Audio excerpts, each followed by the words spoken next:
নমস্কার, Olympic YouTube চ্যানেলে কৃষ্ণলীলার ধারাবাহিক পর্বে আপনাদের স্বাগত জানাই। আজকের পর্ব অঘাসুর বধের দ্বিতীয় পর্ব। কৃষ্ণ এবং তার সখারা যখন সেই অঘাসুর নামের সর্পটিকে দেখে নিজেদের মধ্যে বলাবলি করতে লাগলো এবং আলোচনা করতে লাগলো, তারা বলতে লাগলো, আমরা সকলে যদি একসঙ্গে এই মহাসর্পের মুখে প্রবেশ করি তাহলে কিভাবে ও আমাদের গিলে খাবে? আর ও যদিও আমাদের সকলকে একসঙ্গে গিলে ফেলে তবু কৃষ্ণকে গিলতে পারবে না। কৃষ্ণ তক্ষুনি ওকে মেরে ফেলবে, আর ঠিক যেমন ও বকাসুরকে মেরেছিল। এইভাবে কথা বলতে বলতে তারা কৃষ্ণের পদ্মসম অপূর্ব মাধুর্যমণ্ডিত মুখ দর্শন করে উচ্চহাস্য করতে করতে এবং হাততালি দিতে দিতে সেই বিশাল অজগরের মুখে প্রবেশ করতে লাগল। এদিকে কৃষ্ণ, যিনি পরমাত্মা রূপে সকলেরই হৃদয়ে বিরাজমান, তিনি বুঝতে পারলেন যে এই বিরাট শিলারূপী শরীরটি একটি অসুর। তখন তিনি পরিকল্পনা করতে লাগলেন কিভাবে তিনি তার অন্তরঙ্গ বন্ধুদের রক্ষা করবেন।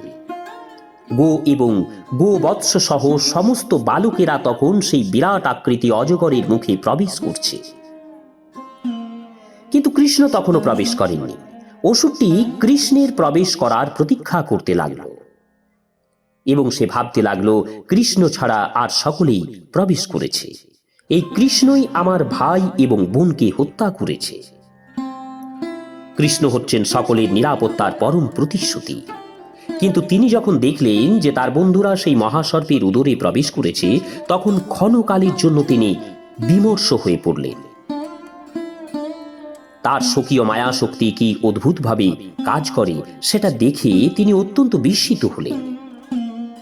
তিনি তখন ভাবতে লাগলেন কিভাবে এই অসুরটিকে হত্যা করা যায়, অথচ এই সমস্ত বালক এবং গোবৎসদের উদ্ধার করা যায়।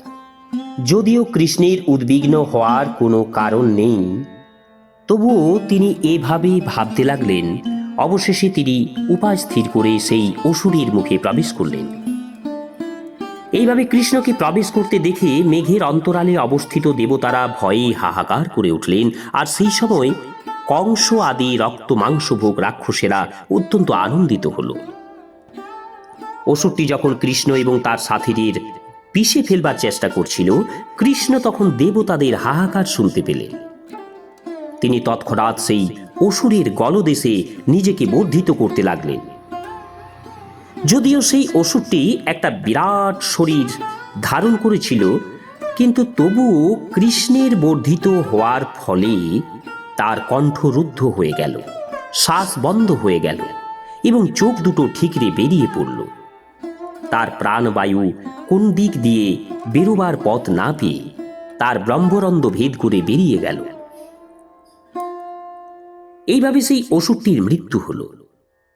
কৃষ্ণ তখন তার বন্ধুদের এবং গোবৎসদের প্রতি তার করুণার ঘন দৃষ্টিপাত করে তাদের চেতনা ফিরিয়ে আনলেন এবং সেই অসুরের আত্মা এক অদ্ভুত জ্যোতিতে 10 দিক উদ্ভাসিত করে কৃষ্ণের বেরিয়ে আসার প্রতীক্ষায় আকাশে অবস্থান করছিল। কৃষ্ণ যখন অঘাসুরের মুখে ছিলেন এবং কৃষ্ণ যখন বেরিয়ে এলেন, দেবতাদের সামনে সেই জ্যোতি কৃষ্ণের দেহ লীন হয়ে গেল।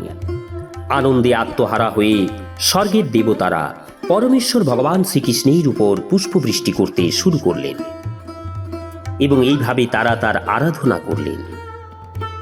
অপ্সরারা আনন্দে মগ্ন হয়ে নৃত্য করতে লাগলেন এবং গন্ধর্বেরা সুমধুর সুরে ভগবানের বন্দনা করতে লাগলেন। বাদকেরা বাদ্য বাজাতে লাগলেন, ব্রাহ্মণেরা বৈদিক মন্ত্র উচ্চারণ করতে লাগলেন এবং ভগবানের সমস্ত ভক্তরা জয়ধ্বনি দিতে লাগলেন। জয় জয় পরমেশ্বর ভগবান শ্রীকৃষ্ণের জয়। ব্রহ্মা যখন সেই মঙ্গলধ্বনি শুনলেন তখন কি হয়েছে তিনি তা দেখতে এলেন। তিনি দেখলেন যে অঘাসুর হত হয়েছে। একটি শিশুরূপী ভগবানের সেই অসাধারণ লীলা দর্শন করে তিনি অত্যন্ত আশ্চর্যান্বিত হলেন। বহুদিন ধরে সেই অসুরের মুখ হাঁ হয়ে রইল, এবং কালক্রমে তার সেই সর্প শরীরটি শুকিয়ে গেল। গোপ বালকদের কাছে সেটি ভগবানের দিব্য লীলা স্মরণের আনন্দ উপভোগের একটি স্থান হয়ে রইল। কৃষ্ণ যখন অঘাসুরকে বধ করেছিলেন তখন তার বয়স ছিল 5 বছরেরও কম।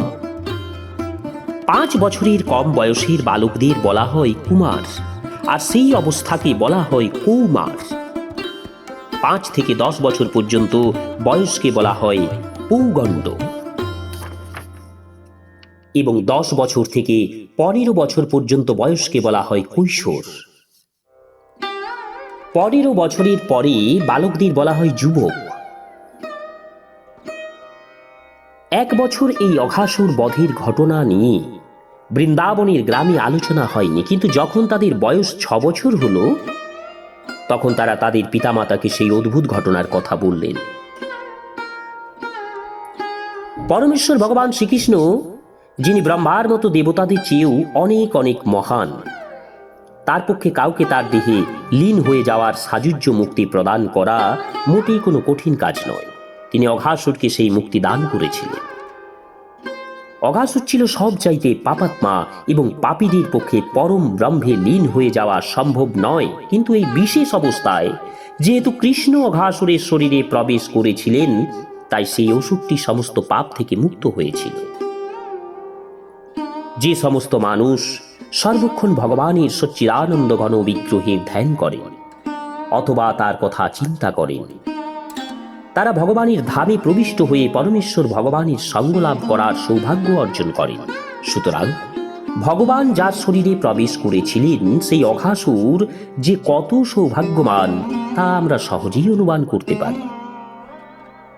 ধ্যানে যোগী, মহর্ষি এবং ভক্তরা সর্বক্ষণ তাদের হৃদয়ে ভগবানের ধ্যান করেন অথবা মন্দিরে তার শ্রী বিগ্রহের দর্শন করেন। এইভাবে তারা সব রকম জড় কলুষ থেকে মুক্ত হয়ে দেহান্তে ভগবত ধামে প্রবেশ করতে পারে।